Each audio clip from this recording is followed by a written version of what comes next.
Hello there, and welcome to another edition of the Husker Online Show. Sean Callahan, Steve Sipple, Robin Washa. We've got a massive week here in Lincoln, and before we get you ready for Colorado, Nebraska, we also have a new title sponsor of the Husker Online Show. Excited to introduce and welcome StayHome.Care. Your home, our care. Get accessible and personalized in-person care in the comfort of your home, whether it's helping with daily tasks like cleaning, laundry, and meal preparation, providing companionship, offering medication reminders, or assisting with personal care and errands. We're here to make life easier, serving Lincoln, Omaha, and all of Nebraska. Again, that's StayHome.Care. Thank you again, as they are the new title sponsor of the Husker Online Show. All right, guys, let's get into it because we've got a big one this week with Nebraska and Colorado. Nebraska made things look pretty easy on Saturday. It was a low-stress game for all the starters. I think it's really hard to be that nitpicky about Saturday's win over UTEP, and if you are, it's really small stuff. But now all the focus, all the attention is on this game. It's as big of a home game in 10-plus years that we're going to see at Memorial Stadium. Yeah, it's big in the what I would call the small picture. It's big in the big picture. It's not overwhelmingly big in the big picture, but I guess in the context of history and a very hot rivalry, it's always a big game with Colorado. It's a very intriguing game for a lot of reasons. Mm-hmm. One being, Prime will be in town. Prime will be walking our town. He'll be on the sideline, out and about a little bit probably. So it'll be fun. And then. In a small picture sense, Rob, I'm not saying Nebraska, they don't have to win this game to have a good season, but it'd be really interesting if they can win this game. It'd continue this. You're kind of starting to feel excitement, right? That opener, Nebraska won an opener for the first time since 2019. It felt good, and they look good. Mm-hmm. For the Nebraska big picture, I think this is a massive game. Monumental game. Because this is the type of game that Nebraska has lost for the last 10 years. And the one that has derailed their season, whether it's week 0, week 1, or even into week 2, that they've always tried to have to dig themselves out of the hole. If they finally find a way to win this game, it sets the table for everything else the rest of the season. It all of a sudden raises your expectations. And especially if you can do it in a convincing manner and do so, like cover the 7.5-point spread. People not only around Nebraska, but nationally are going to be looking at this program differently than they are today. And this is a game that Nebraska hasn't won in a long time, this type of non-conference game. You got to go all the way back to 2016 Oregon. The last time Nebraska won a meaningful non-conference game. They've lost them all. You think about Frost. He lost every single one of these kind of games on his schedule. 2018, 2019, Colorado. 2020, there was no non-conference games. And then 21 and 22, he lost the Oklahoma games. So it's been a long time since the Huskers have won a game like this. And even the Oregon game, they got beat the next year or the year before that, then the year after that in Eugene. So, over the last 10 years, they've only won this game one time, really. You guys are very convincing, and I'm convinced.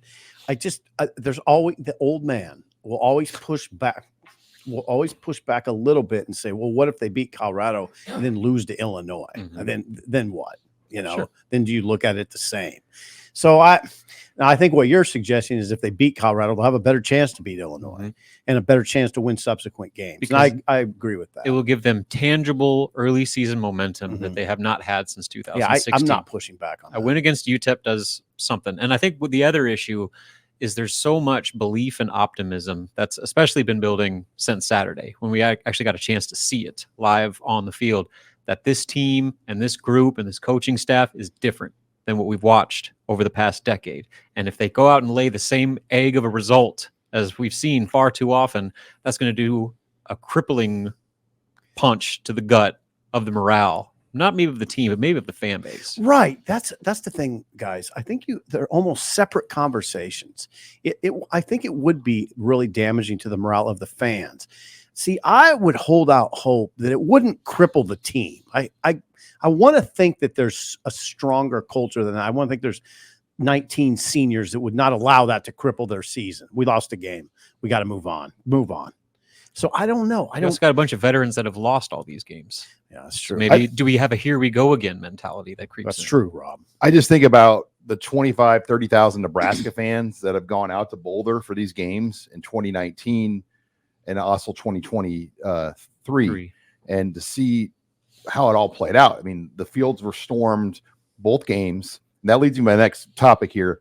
If Nebraska beats Colorado, should Nebraska students take the field? Will they take the field?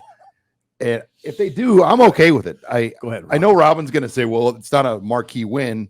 Well, it's just punch them in the face. Like the way that they have treated Nebraska the previous 2 trips to Boulder. Absolutely. I would be okay if Nebraska students enjoyed the moment of beating Colorado and possibly the final time these teams meet. In fact, I encourage them to charge the field. They after what Colorado's fans have done in Nebraska the last 2 times we've been down there, and we won't get into some of the vulgar things that we've seen. I won't. I mean, I could. Whatever. Like, I'm not going to be mad about it if they did, but I also this is a Colorado team that wasn't that great last year, and they kind of eked their way through North Dakota State at home. So I don't know. When was the last time Nebraska even charged the field? I think it was 1990, 91 against Oklahoma. Whenever Scott Strasburger played. I thought in 94 they did against Colorado.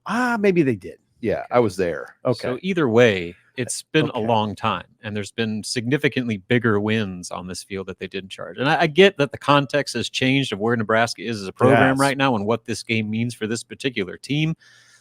So like I said, I'm not going to be going on a Twitter rant about it or anything like that, but I can also go on a Twitter rant, an X rant. Yeah. It's about sticking it to Colorado though. It's about you got to go on a Twitter rant saying the way that your fan base treated Nebraska, totally unacceptable the last 2 times. I think that you can convey that message during the game. Yeah, but I want the Colorado players to feel it. Yeah, they can feel it for 4 quarters. I want Nebraska players or fans on the field getting after Colorado's. I mean, I want it to be like Coach Prime security detail, having to shove the arrest. I want the security. I'm getting a little overboard here, but I want it to be intense. Assault. No, I get you, Sean. Now I'm going to add to this. I tend to agree with Sean for a different reason, though, Rob. I put it more in the context of recent history. And I think a win, because of the reasons you outlined very well, eloquently a little bit ago, this would be pretty cathartic for Nebraska fans. So I just say, go do it because of the cathartic. Don't force it. If it happens organically, then sure. But I don't want only a portion of the stadium charging the field and everybody else is just watching. I don't know. What if it's I don't know, maybe if it's a route, it's usually kind of an extreme situation. Maybe a route would elicit that reaction, or maybe a close win. But I'm okay with it in the context of recent history and how much frustration this fan base has felt. Right. There could be an outpouring of joy, and if a therapeutic field charge. Almost. Yeah, if it's a therapeutic field charge, I'm okay with. Would totally understand. Let Nebraska fans have the moment. And look, we know a lot of students listen to our show. In fact, we had about 100,000 viewers and listeners last week in the Husker Online channel and shows. So we reach a big audience, and I hope that you hear our message. Do it. Have fun. You guys deserve. You've been through a lot of crap. Yeah. And if they win this game and get to that point, I would not be surprised if it happens. Yeah, it's a different. Things have changed so much in recent years. That's the thing. This conversation has kind of shifted my take on it. I think that the conversation about charging the field is a whole lot different now than it was when you were growing up. Yeah, after beating Oklahoma in 01 or something like that. Well, the goalposts came down a few times. I remember, they broke them down and they'd haul them down O Street, and then they'd go to somebody's machine garage and chop them up. I get where Rob's coming from. I mean, this team lost its last 6 games last year. It was 4-8. And who knows where they're going to be this year? It's been a terrible program for many years. The opportunity, though, of taking down kind of a bad era of college, like the Deion Sanders era. I don't think Nebraska fans like it, and it would almost feel like, all right, we took this down. It's almost like a takeover. There's that element. And I think another point, like you mentioned, Sean, this could be the last time they ever play this game. Ooh, now that's a good. You know what? That's a sort of a So low to key good slam the reason. door on the Nebraska-Colorado rivalry. Okay, you convinced me. Low key good reason. All right, we'll have our heads on a swivel. Hopefully, we're at that point after the game Saturday. But when we come back, we're going to talk offensive storylines and the performance of Dylan Raiola, which offensive coordinator Marcus Satterfield called surgical. That's next. You're listening here to the Husker Online Show. And we're back here on the Husker Online Show. Sean Callahan, Steve Sipple, Robin Washut, the Husker Online Show, brought to you by our new title sponsor, StayHome.Care. If you're not familiar with StayHome.Care, they recently received the prestigious Top Home Healthcare Service Award for the second year in a row, reaffirming their commitment to providing unparalleled care and support to individuals in comfort of their own homes. Head to StayHome.Care to learn more. That's .care, not .com. And you can learn more at StayHome.Care or call them at 402-205-2233. StayHome.Care. Thanks again as our title sponsor. We're also brought to you by HelloFresh. Busy time of year. You're trying to meal prep, get things done. HelloFresh has you covered. We've been using HelloFresh at our house for about a year. They will send you a box of food to your door, all the ingredients, all the things to make it that you need. You don't need to go to the store and try to find some exotic spice that you spend 20 minutes trying to find one spice to make a recipe with. They give you everything at HelloFresh. And, they have lots of different menu items to pick from. And, we have a great deal with them as well. They're going to give you free breakfast for life with your order. If you go to HelloFresh.com/freehusker. That's HelloFresh.com/freehusker to get set up with your order of HelloFresh, and they will give you free breakfast for life. Thank you again to HelloFresh for sponsoring us here on the Husker Online Show. Okay, let's get into the offensive storylines for this game this week. First and foremost, Dylan Raiola. I think when you talk about freshmen making their opening debuts in Nebraska football, true freshmen, it's hard to think of many much more memorable than what Dylan Raiola was able to do as a true freshman. You referred to Marcus Satterfield's comments. Marcus Satterfield is Nebraska's offensive coordinator. On Tuesday, he told us that sometimes you'll see a young player try to do too much. Maybe let emotion become too much part of the equation. Raiola, of course, has a dad, Dominic, who was one of the best Husker offensive linemen of all time. There was a lot of emotion attached to this game for the younger Raiola, but, and this is what Sean was alluding to, Satterfield said Dylan was clinical in his approach to the game. He was like a freaking surgeon, Satterfield said. Now, that is high praise. He was like a freaking surgeon. Continuing the quote from Marcus Satterfield, it was amazing to see him, just his maturity. It was way beyond his years from that standpoint. Now, that's quite a contrast to Matt Rule's post-game comments, where he sort of he suppressed his praise of Dylan. Mm-hmm. I thought he just said he was good. There was some good and there was some bad. Satterfield, on the other hand, just laid it on. Mm-hmm. Satterfield clearly is happy to have a quarterback like that. He should be. Well, and I'm sure too that he was there every step of the way, especially with the in-helmet communication.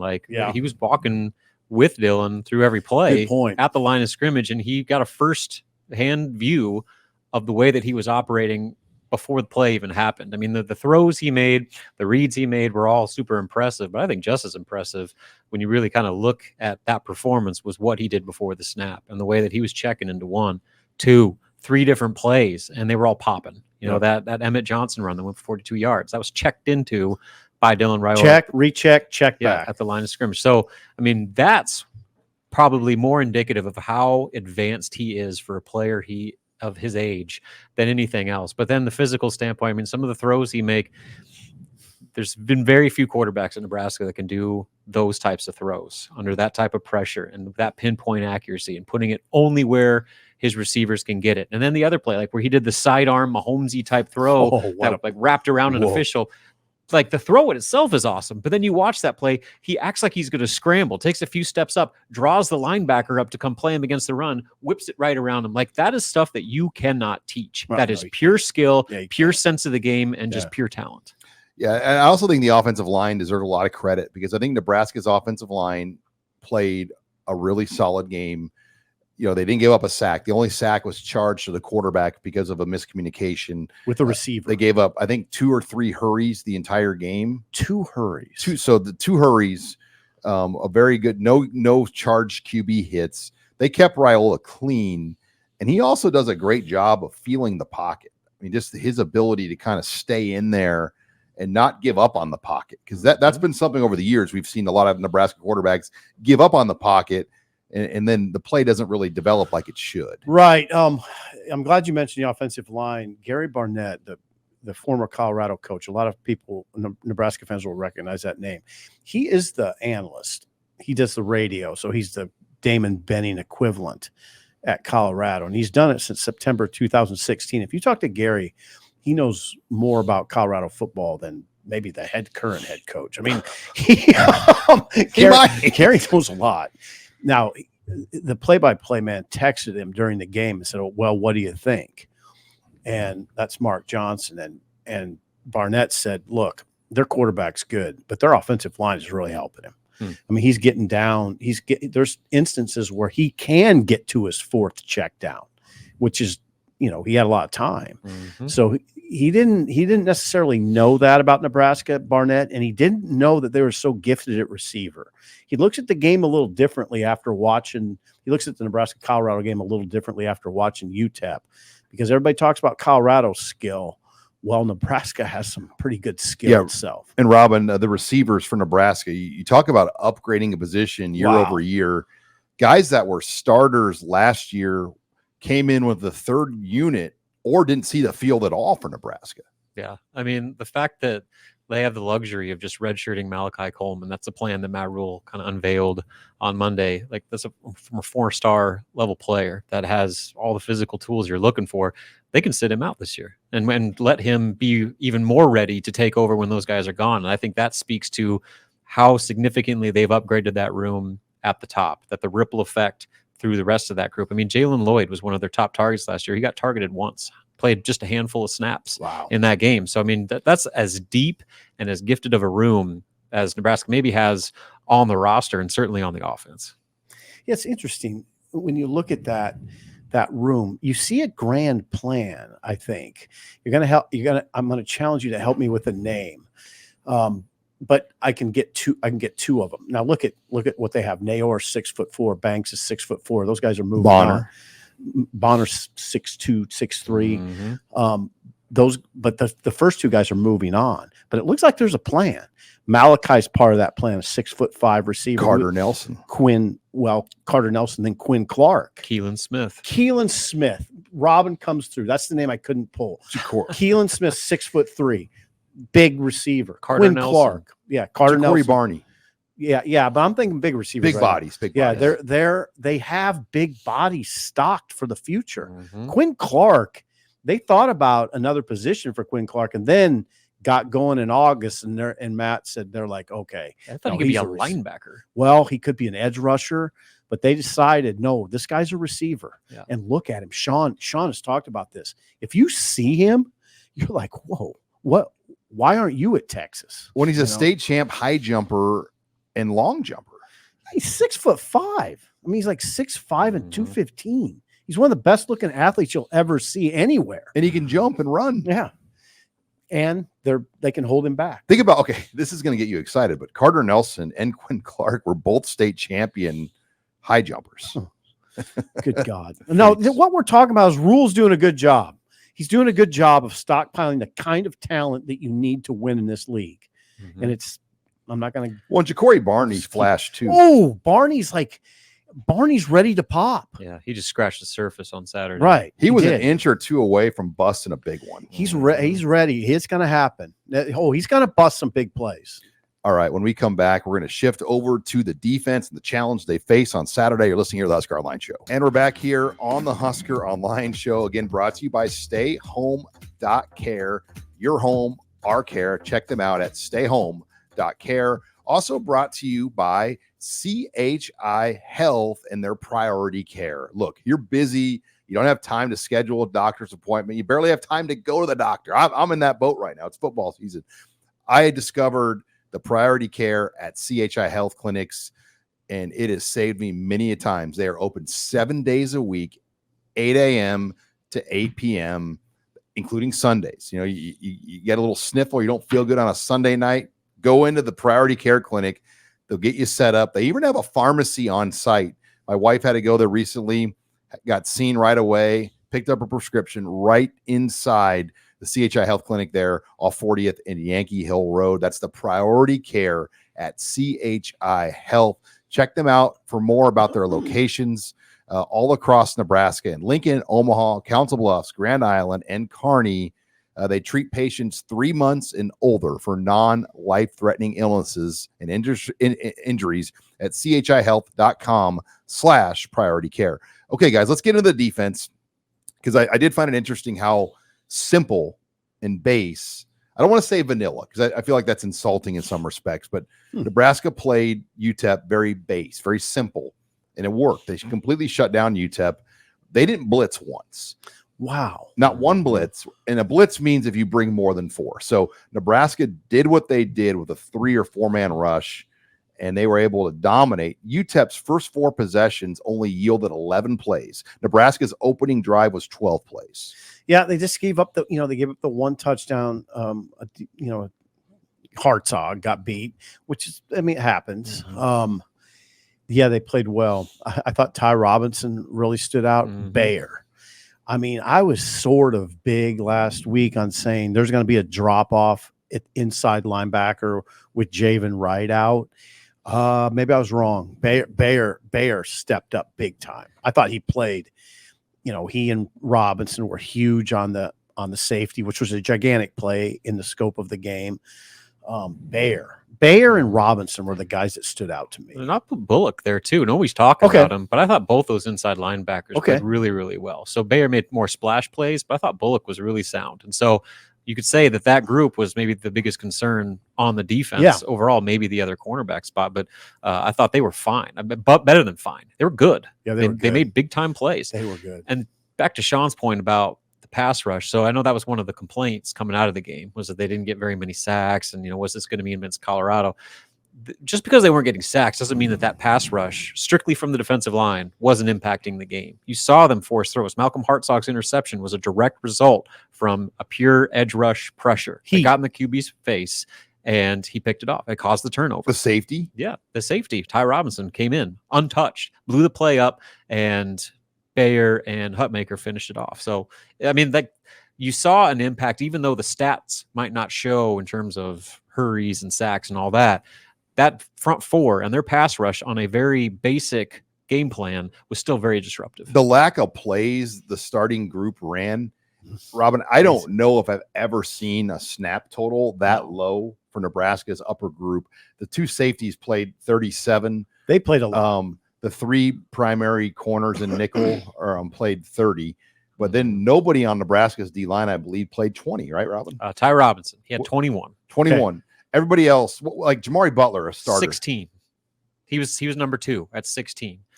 And so those guys are going to be fresh. Hutmaker 15, Lenhart 14. Everybody else was 11 or fewer. They're going to be fresh. God, we saw Lenhart. Cam Lenhart, walking off the field, Sean and I said, did he even play? Mm-hmm. He didn't have. He looked like a guy who was about ready to get his team picture taken. He didn't look taxed. He wasn't sweaty. He looked like me. Did he play? I think even our buddy Paul Jacobson's son on the film crew got in the game. Right? No.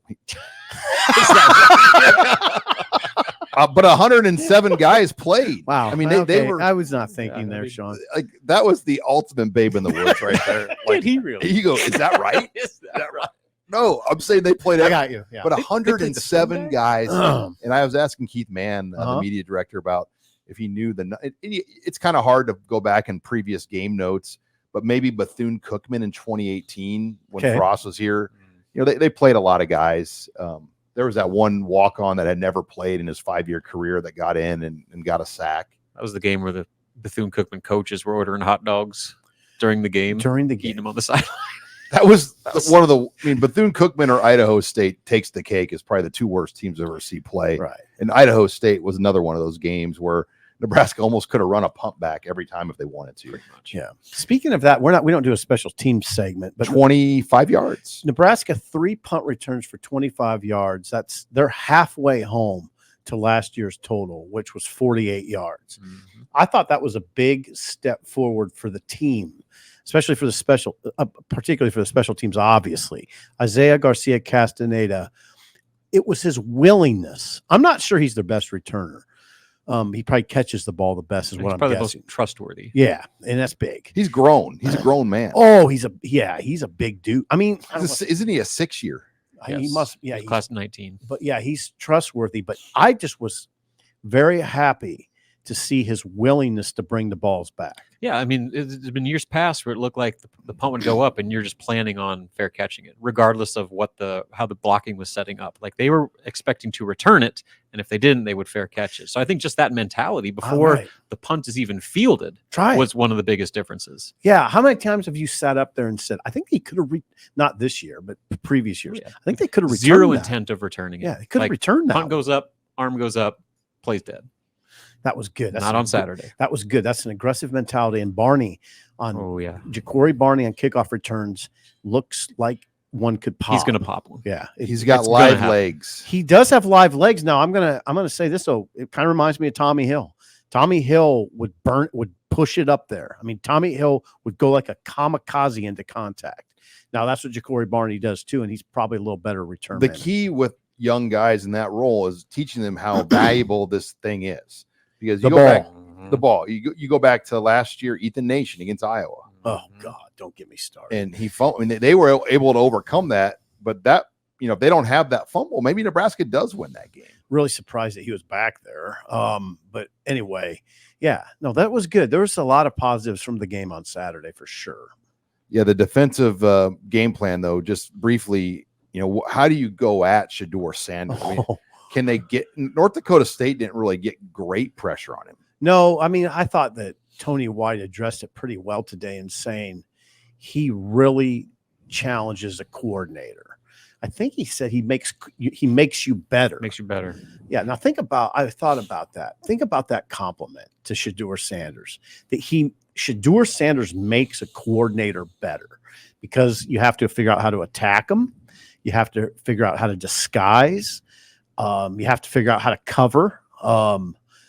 And so there's just a lot in that conversation. And the biggest thing about Shedeur Sanders is when he scrambles with the intent to throw it downfield. That's the big thing. Yep. He keeps his eyes up, and boy, I mean, there's a lot of speed at receiver, so it's a pain. It's a dangerous mix for sure, because he's got the arm talent. He can throw it anywhere on the field, and he's got burners at every single position that can take the top off at any given play. And then the way that he extends plays and waits for coverages to break down. Yes. So you talk about the pass rushing, there's just as much pressure on the back end to stay disciplined and sound, and do not get your eyes caught in the backfield. Because if you start looking and cheating, they're going to burn you. Yeah. And you will give up touchdowns, just like the fourth quarter last year in Boulder. 7.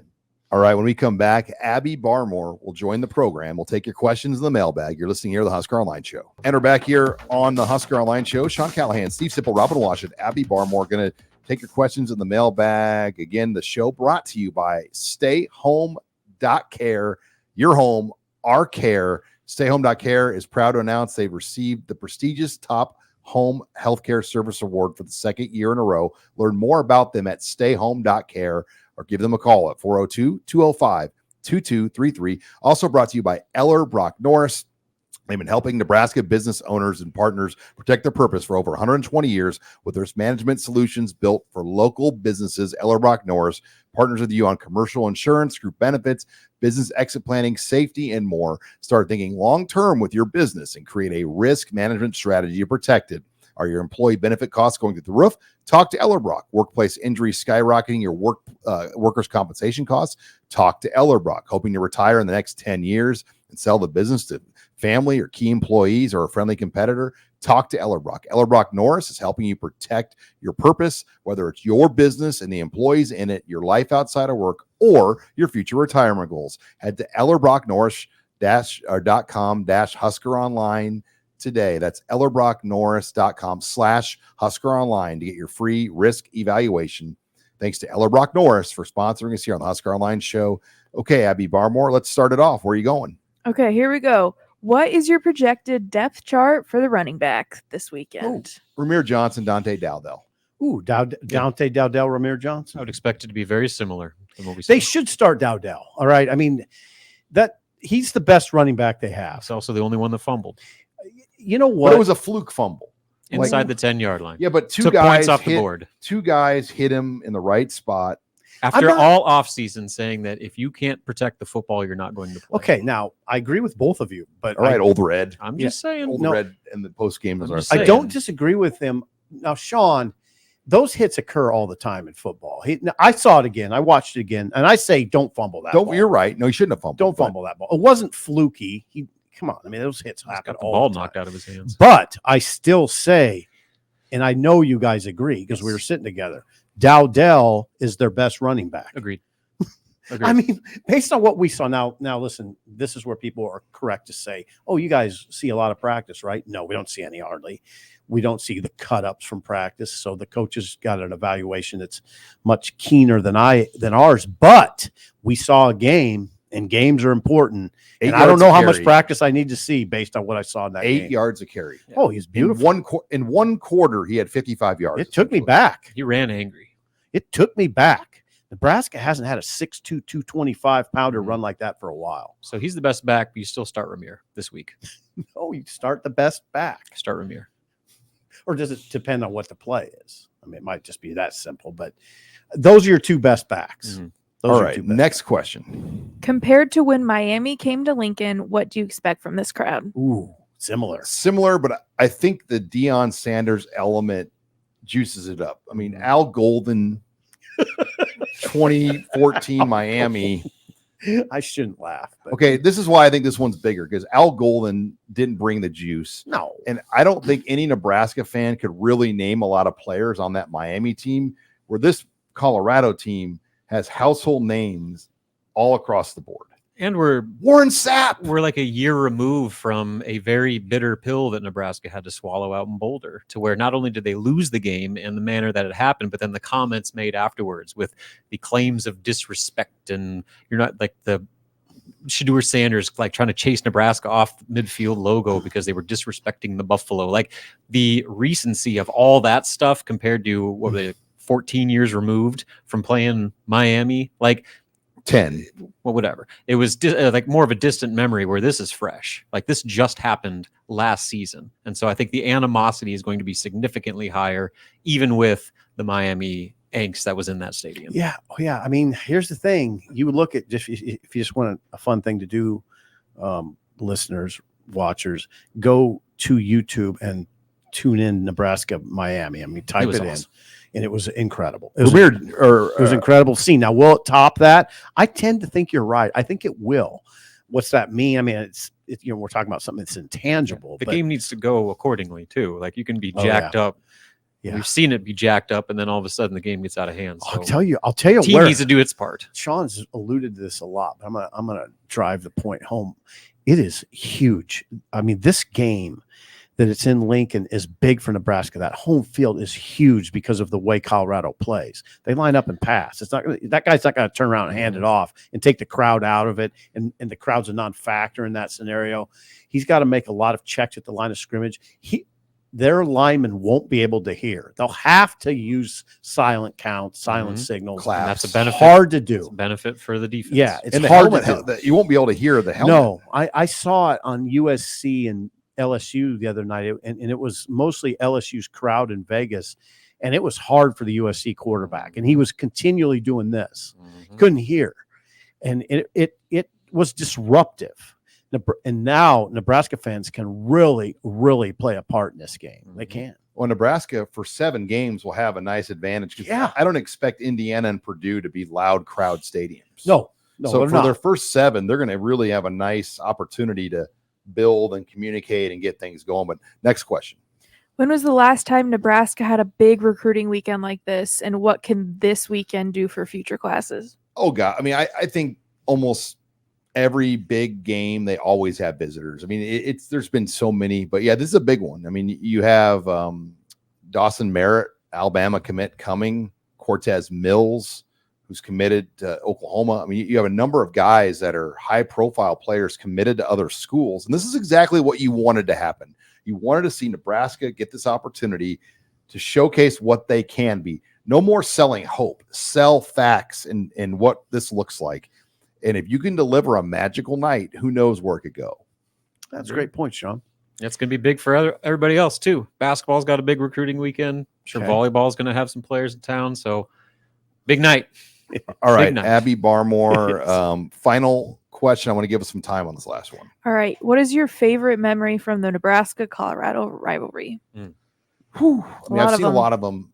You know, the 0-1 game, I still think of that day as really one of the turns of the program. Since the 0-1 loss in Boulder, Nebraska football has only been ranked in the top 5 for a grand total of 1 week. She said favorite memories. Yeah. But no, just the historical prevalence. But my favorite memory was the 0-5 game in Boulder, to see Nebraska as almost a 17, 16-point dog and just go in there and throttle Colorado, which that kind of led to the firing of Gary Barnett. Then the next week, they had to play Texas, who won the national title, and Texas hung 70 on Colorado. Gary Barnett was fired after winning the Big 12 North.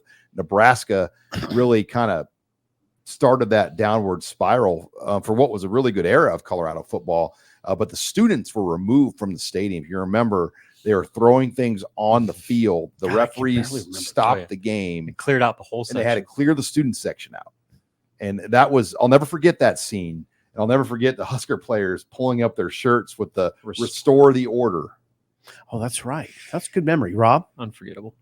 I mean, the Alex Henry Sioux game, like that's got to be up there towards the top. That was one of the most incredible endings to a game I can remember. And we were in the I was in the elevator coming down from the press box when Henry made that kick. So I didn't get to like experience the on-field intensity that followed that field goal, but I was right on the sideline and Sioux ran about 10 feet from me in the corner of the end zone after that pick. And I saw him slam Hawkins's kid right into the turf and bury him and then throw the football against the wall of Memorial Stadium. He wasn't penalized. No penalty was thrown. It was probably one of the most like euphoric moments I've ever experienced in Memorial Stadium. It's just the chills. Like Sean, you go ahead. Nebraska fans just unleashed. What about 94, Sib? Is that well, that was it. That was it for me. I mean, I wasn't covering the team full time at that point. So I was there. What were you doing in 94? I was covering volleyball, Abby, and I was covering the Nebraska volleyball team, writing a bowling column, and I was working the desk as an editor. But I was there, and I'll never forget how loud it was. Sell out 200. Yeah, you can't. I mean, it's so hard to talk about and convey the energy. It was an 11 a.m. game. But I remember all these years. I mean, it was 1994. Yeah, I still remember Mon Green taking that option pitch down the sideline. It was just like, here we go. Yeah. Well, that was the 90. That was the 95 game. That was 95. Yeah. And 94 was Behringer hit a big pass to a tight end early, and the place erupted. I mean, it was ridiculous. It's hard to. I just almost have to tell people, just go to YouTube and watch it. When I do that, it still freaks me out.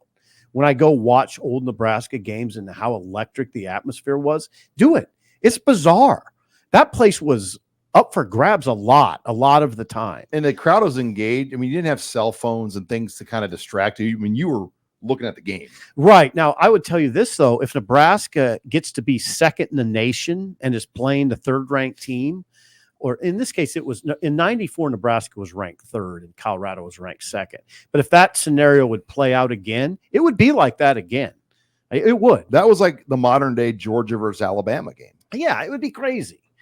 I hope we will see that again here. And I mean, they're taking good steps. I mean, I don't mind saying that. There's definitely some good steps taken, but you guys are right. I don't like to say this because it kind of, it implies that we're putting pressure on them to win this game, but it's big. It means something. There is pressure. Yeah. These opportunities don't come. Right. Saying. Yeah, there's pressure. And Rule would probably say, yeah, there's pressure. I mean, this is like college football. Should be pressure every week. Yeah, you want pressure. Okay. All right. When we come back, we'll close the show. We'll talk what we saw in the Big Ten. You're listening here to the Husker Online Show. And we're back here. Final segment of the Husker Online Show. Again, our new title sponsor, StayHome.Care. Your home, our care. Get accessible and personalized in-person care in the comfort of your home, whether it's helping with daily tasks like cleaning, laundry, and meal preparation, providing companionship, offering medication reminders, or assisting with personal care and errands. We're here to make life easier, serving Lincoln, Omaha, and all of Nebraska. Again, head to StayHome.Care. Hit them at 402-205-2233. And then we're also brought to you by Bauer Underground. Bauer Underground has been supporting local contractors and utility companies for the state of Nebraska for years. They give 100% to assure quality control for their customers, and they have excellent management skills to supervise each and every job they contract for. The company and its employees are accustomed to deadline pressure on construction jobs, and they take tremendous pride in meeting the deadline requirements while maintaining excellent workmanship on each job. Strategy is at the heart of what they do. For more than 25 years, their reputation has been built on basic principles that include quality workmanship, on-time job completion, hiring and retaining high-quality personnel, utilizing the latest earth-moving techniques, maintaining safety for their customers and employees. We'll have much more from Bauer, but they are a great Nebraska company. Find them at BauerUnderground.com with locations in Lincoln, Omaha, Kearney, and Norfolk. All right, as we close it out, guys, I want to hit on the Big Ten week one. A lot of games. I want to go through the notable scores. USC, probably the biggest win of the conference, 27-20 in Las Vegas. They beat LSU. Penn State wins on the road at West Virginia, 34-12 in dominating fashion. That was extremely notable. Iowa, 40-0 win over Illinois State. That should get your attention. Obviously, Ohio State took care of business in their game. Northwestern squeaked by Miami of Ohio 13-6. Oregon got all they could handle from Idaho, but the Ducks hold on and win 24-14. It took a fourth down play. 4th and 2. And there was a false start or offsides penalty before that. That would have been a 4th and 7. Yep. And talking to Dan Jackson, the Idaho defensive coordinator, they had a good blitz call that they had to call off because of that penalty. UCLA barely gets by Hawaii, 16-13. Michigan's defense is for real. They win 30-10 against Fresno State. Wisconsin was down in the fourth quarter. They came back and beat Western Michigan 28-14. Michigan State 16-10 winners over FAU. Those were probably the most notable scores. Then obviously Minnesota did fall to North Carolina. That was the only loss in the Big Ten. The league went 17-1. Really strong. And I look at Nebraska's schedule a little differently now, the back end. That USC trip where I was thinking, okay, maybe Nebraska goes in there with, maybe a single-digit underdog. I don't know now. I watched USC. Lincoln Riley needs a big season, and it looks to me like he approached it that way. D'Anton Lynn is the new defensive coordinator. He has a whole new defensive staff, and that looked like a different defense. Yeah, different defense, but same old at quarterback. Miller Moss is going to be a Heisman Trophy candidate this year. 378 yards against LSU's defense. 378. Yeah. So that picture looks a little differently. And then conversely, there were some teams that I'm curious to see how Oregon responds. That was not an impressive start for them. And this is a team that was being pegged as a national title contender. So they got some work to do. Eric Chinander will get a taste of Oregon this week as Boise State's defensive coordinator. And you know what? Oregon will be locked in because they know what people are saying.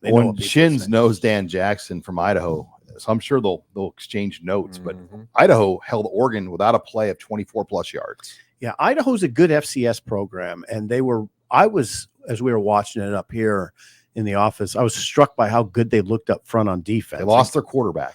They got some real dudes. They have a backup quarterback now they're going to have to win with. But all right, this week in the Big Ten, Duke goes to Northwestern at that beautiful Lakeside Stadium.